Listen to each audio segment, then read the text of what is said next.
Bidadi township ವಿರುದ್ಧ ಹೋರಾಟ ನಿಲ್ತಾನೆ ಇಲ್ಲ. ನಾಡಿದ್ದು ವಿಧಾನಸೌಧ ಚಲೋಗೆ ರೈತರು ನಿರ್ಧಾರ ಮಾಡಿದ್ದಾರೆ. ಬಿಡದಿ ಟೌನ್ಶಿಪ್ ವಿರುದ್ಧ ಪ್ರೊಟೆಸ್ಟ್ ಮುಂದುವರಿತಾ ಇದೆ.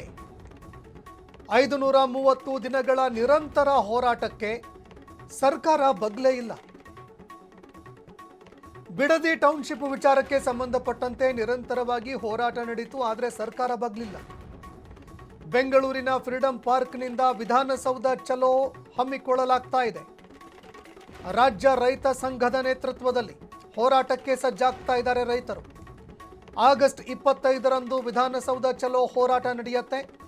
ಟೌನ್ಶಿಪ್ ಯೋಜನೆ ರದ್ದುಗೊಳಿಸಬೇಕು ಅಂತ ರೈತರು ಬಿಗಿಪಟ್ಟು ಹಿಡಿತಾ ಇದ್ದಾರೆ. ಬಲವಂತವಾಗಿ ಜಿಬಿಡಿಎ ರೈತರಿಗೆ ಚೆಕ್ ವಿತರಣೆ ಮಾಡ್ತಾ ಇದೆ. ಜಿಬಿಡಿಎ ಅವರು ಬಲವಂತವಾಗಿ ಚೆಕ್ ವಿತರಣೆ ಮಾಡ್ತಾ ಇದ್ದಾರೆ. ಪ್ರಾಣ ಹೋದರೂ ಕೂಡ ನಮ್ಮ ಭೂಮಿ ಬಿಡೋದಿಲ್ಲ ಅಂತ ಆಕ್ರೋಶ ಹೊರಹಾಕಿದ್ದಾರೆ. ಯೋಜನೆ ರದ್ದು ಮಾಡ್ಕೊಂಡು ಈಗ ವಿಧಾನಸೌಧ ಚಲೋ ಅಂತ ಮಾಡ್ತಾ ಇದೀವಿ. ಕಳೆದ ಸ್ಟಾರ್ಟಿಂಗ್ 2 ದಿನ ನಾವು ಸಾಂಕೇತಿಕ ಮಾಡ್ತೀವಿ. 2 ದಿನಕ್ಕೂ ಅವ್ರೇನೋ ಸ್ಪಂದಿಸಲಿಲ್ಲ ಅಂತಂದ್ರೆ 3 ದಿನ ಉಪವಾಸ ಕೂತ್ಕೋಬೇಕು ಅನ್ನೋದೊಂದು ಯೋಚನೆ ಮಾಡ್ತಾ ಇದೀವಿ. ಒಂದು ವೇಳೆ ಏನಾದ್ರು ನಾವು ಉಪವಾಸ ಕೂತ್ಕೊಂಡಲ್ಲಿ ಏನಾರು ಸಾವು ನೋವುಗಳಾದ್ರೆ ರಾಜ್ಯ ಸರ್ಕಾರ ಮತ್ತು ಜಿಬಿಡಿ ನೇರ ಕಾರಣ ಆಗ್ತದೆ. ಯಾಕಂದ್ರೆ ನಾವು 3ನೇ ದಿನಕ್ಕೆ ನಾವು ಇನ್ನು ಸಾಕಷ್ಟು ಕಾಲ 531 532 ದಿನ ಕೂತಿದ್ದೀವಿ. ನಮ್ಮ ಮನವಿಗೆ ನಮ್ಗೆ ಒಂದು ಪ್ರತಿಭಟನೆ ಬೆಲೆ ಇಲ್ಲ ಅಂದಾಗ ಉಪವಾಸ ಕೂತ್ಕೊಳ್ತೀವಿ. ಇದರಿಂದ ಏನಾದ್ರು ಸಾವು ನೋವುಗಳು ಏನೋ ಆಯ್ತು ಅಂತ ರೈತರಿಗೆ ಅದು ನೇರ ರಾಜ್ಯ ಸರ್ಕಾರ ಮತ್ತು ಜಿಬಿಡಿಯ ಕಾರಣ ಆಗುತ್ತೆ. ಯೋಜನೆ ರದ್ದು ಮಾಡ್ಕೊಂಡು ಬರೋರು ವಾಪಸ್ ಬರಲ್ಲ ಊರಿಗೆ. ರೈತರೆಲ್ಲ ಮತ್ತೆ ಹೇಗೆ ಸರ್?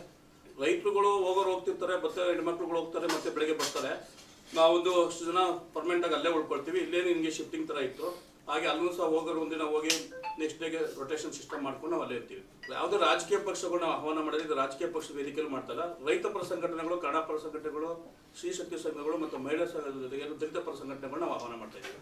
ಈಗ ಸರ್ಕಾರ ಇಲ್ಲಿ 530 ದಿನ ಕೂತ್ರು ಇಲ್ಲಿ ಬಂದು ಸಮಸ್ಯೆ ಕೇಳಲಿಲ್ಲ. ಬೆಂಗಳೂರಲ್ಲಿ ಇನ್ನೂ ಒಂದಷ್ಟು ದಿನ ಹೋರಾಟ ಮಾಡೋರು ಅವರು ನಿಮ್ಮ ಸಮಸ್ಯೆ ಆಲಿಸ್ತಾರೆ ಅಂತ ಅನ್ಸುತ್ತಾ ನಿಮಗೆ? ಆಲಿಸ್ಲಿಲ್ಲ ಅಂದ್ರೆ ನಮ್ಮ ಸಾವಿನ ಮೇಲೆ ಅಥವಾ ನಮ್ಮ ರೈತರ ಸಮಾಧಿ ಮೇಲೆ ಟೌನ್ಶಿಪ್ ಮಾಡಬೇಕು ಅಂತ ಅವ್ರು ನಿರ್ಧಾರ ಮಾಡಿದ್ರೆ ನೋಡಿ ನಮ್ಮ ಸಾವು ಮೇಲೆ ಮಾಡ್ಬಿಡ್ಲಿ. ಫ್ರೀಡಂ ಪಾರ್ಕ್ ಉಪವಾಸ ಕೂತ್ಕೊಳ್ತೀವಿ. ರೈತರು ಸತ್ತೋರ